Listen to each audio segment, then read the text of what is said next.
Alright, in this episode of Inspired Chats, we got Mr. Friendzone himself. First of all, who are you? To give an example of who you are in the most non-correct way. Non-correct? Yeah. Good bloke.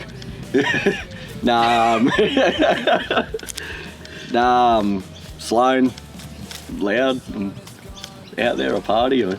You have a pretty much a little club get-together community thing named after you. Yeah, so that started 2015? It's 5 years ago. Yeah, something like that. It started as a second halfway chat, and then all the details were in the other one, so we moved it to that, and then we just started talking shit more in that chat, and here we are today. We're like, what, 50 members? Yeah, something like that. Yeah, something like that.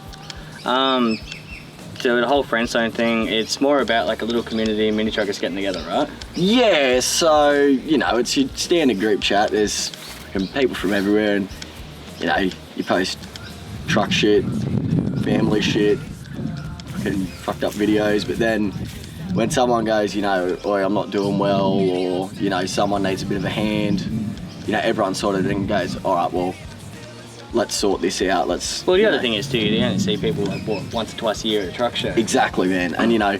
So having that chat, you get to speak to them whenever. Exactly, and you know, we've got Tasmanians, you know, a few of the guys from WA, Queensland, like all over New South Wales, like, we're all over, so it's good. You catch up with everything that's going on with your mates instead of just, you know, at a show where you're trying to catch up with 300 people. Yeah, which never works out. No, you know what it's like. You go, yeah, I'll just go grab a drink, and then... You're like 10 minutes away the other way. Yeah, and then you don't see them until the prezzo, and by then you're too drunk anyway to do anything. Yeah, about 20 beers in. Yeah. So, in your case, 30. Yeah.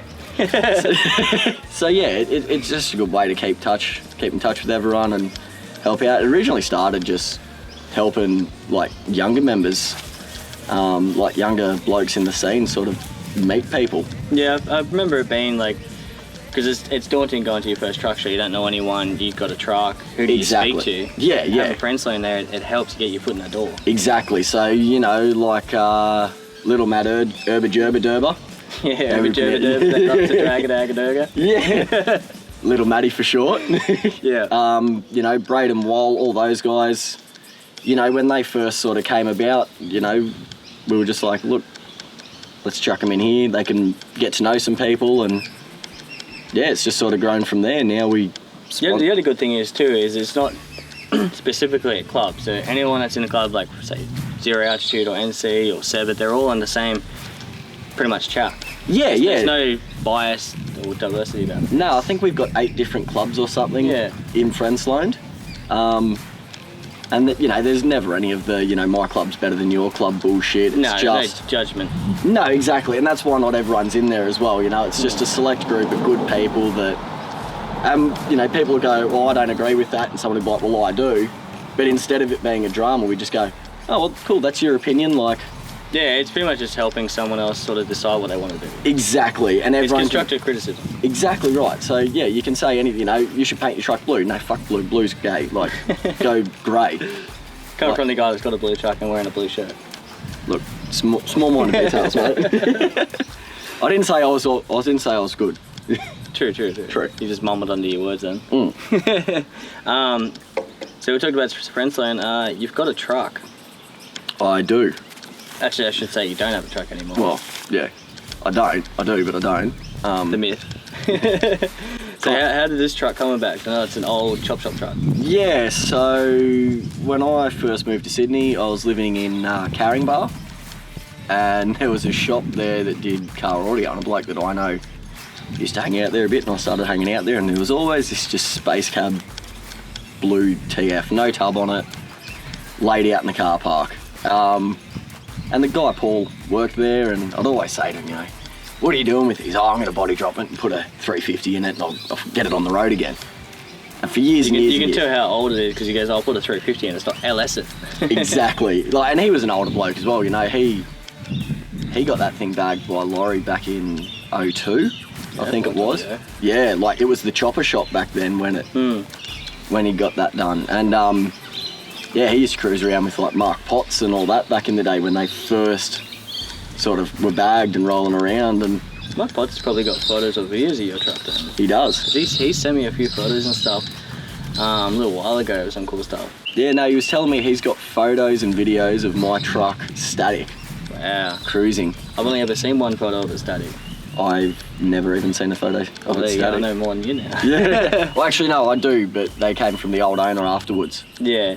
He managed to track down his old calendar and sort of send me through in the build pics and... Yeah, so you bought it years ago and everything, or a few years now.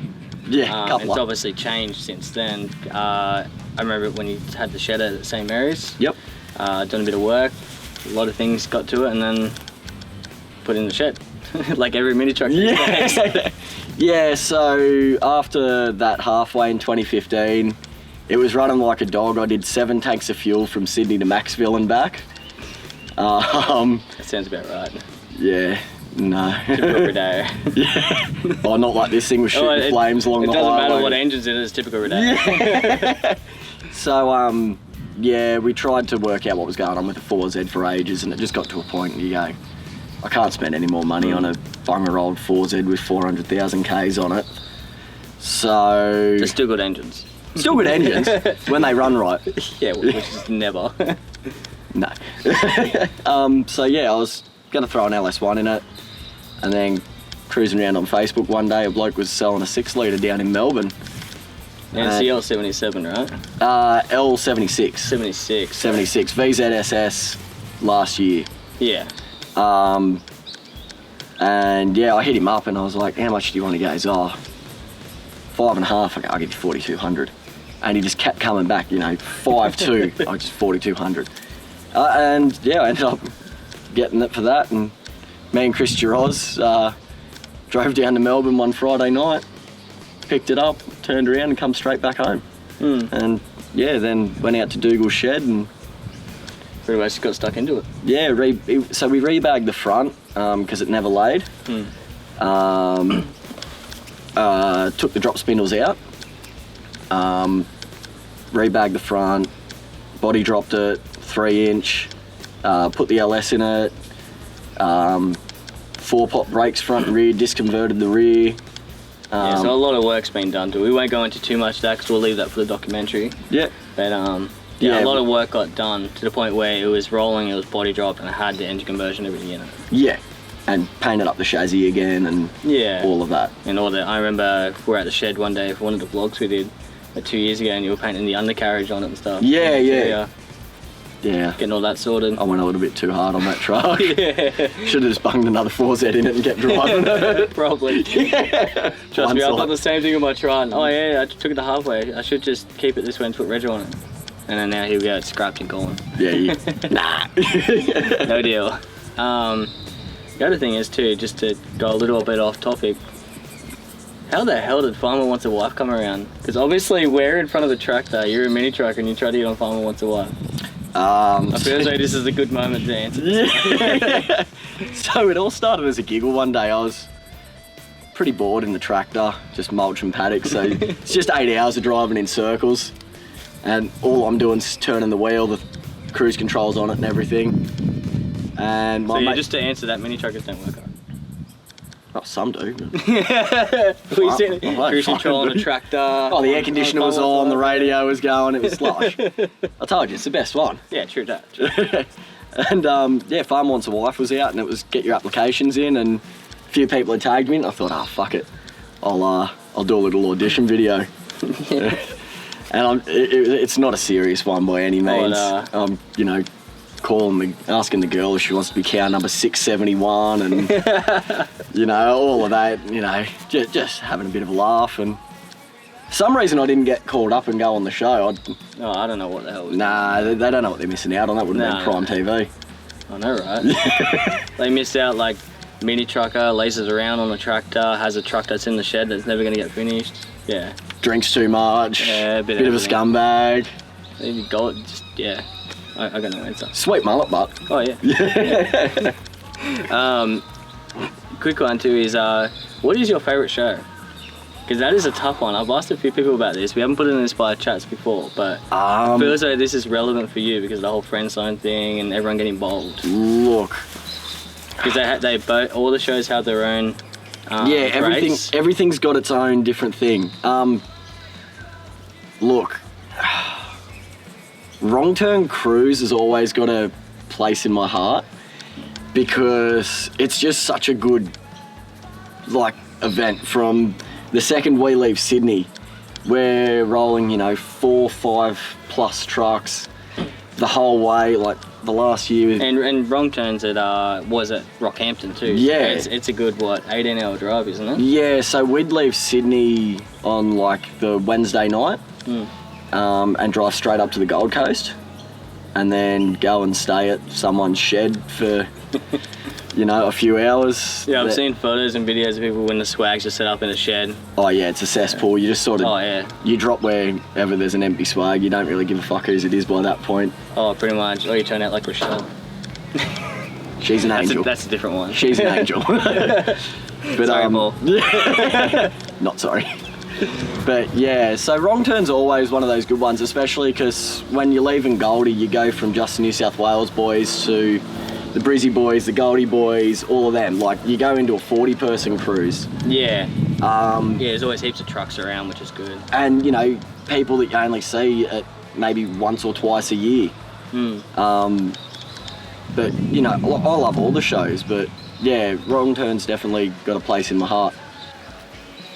And to ended up, what club are you in? Because obviously wearing the club shirt and the club hat and everything. Yeah. Obviously it's pretty self-explanatory, but... Yeah, so I'm in Relaxed Atmosphere. We went over to the States 2016. Went to Lone Star Throwdown.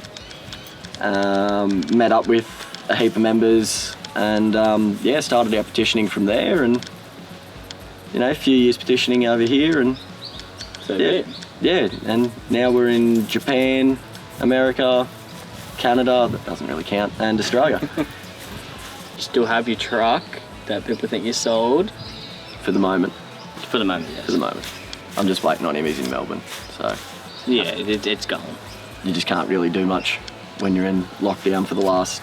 Yeah. Forever. It's a shame about COVID. Yeah. But it was for the best. It was the right move at the time. Now I'm moving out to Mudgee, going into the mines, so... Yeah, exactly. The Continental comes a whole lot closer. Yeah, priorities. Yeah. But mini trucking is always going to be in your heart. You're always going to stick around it. Always. I remember the first truck I ever saw was built. Oh shit, we're going back early 2000s. Oh yeah, we can leave that one for the doco, I think. Yeah, that's a good one. Yeah, it was old.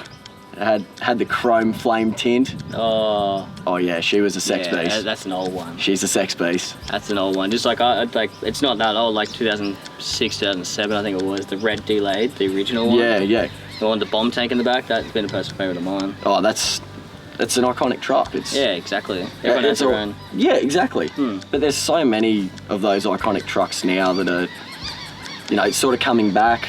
Yeah, a lot of people are reviving them. Exactly, which is good. Modernising an older build and fixing things that here and there. Yeah, so there's always something getting done. Exactly. Alrighty, we'll finish that episode up. Thank you, Sloane. Thank you, Shane. And yeah, I'd say look up his TV show. We never made it on. Not yet. Got your girlfriend done.